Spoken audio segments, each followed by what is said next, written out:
खुलुमबाय बड'लेण्ड रादाब नायगिरि बयनिसिमबो फुंबिलिनि गोजोन हामलायथि बावहरबाय।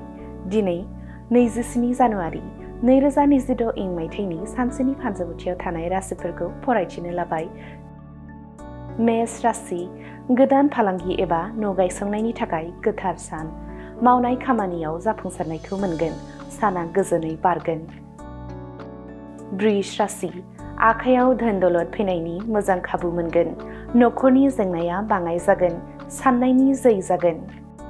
मिथुन राशि, थांखि लानाय लामायाव हान्थिनो गोरलै जागोन।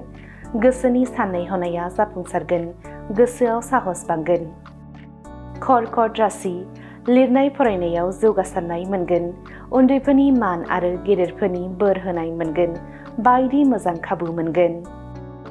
सिंह राशि, फालांगियाव खहा जानो हागौ। सोलो बाहायनानै खामानि मावनांगोन। रांखावरिनि गोनांथि सोमजिनो हागौ। कन्या राशि, न'खराव दावराव दावसि सोमजिनो हागौ।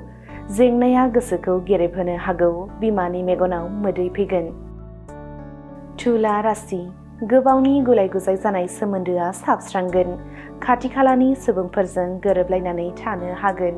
देरहासार जागोन। वृश्चिक राशि, गोसोआ गोजोननायजों बुंफबगोन। मावनो लानाय खामानिफोरखौ मावफुंजोबनो हागोन। साना रंजा गोजोनै बारलांगोन। धनु राशि, मेगननि बेराम नुजाथिनो हागौ। फाहामथाय लानायाव रां खरसा जासोगोन। सानै हयै रां बाहायनाया गाहाम। मकर राशि, देहाखौ लानानै गोबां जायगा दावबायनांनो हागौ।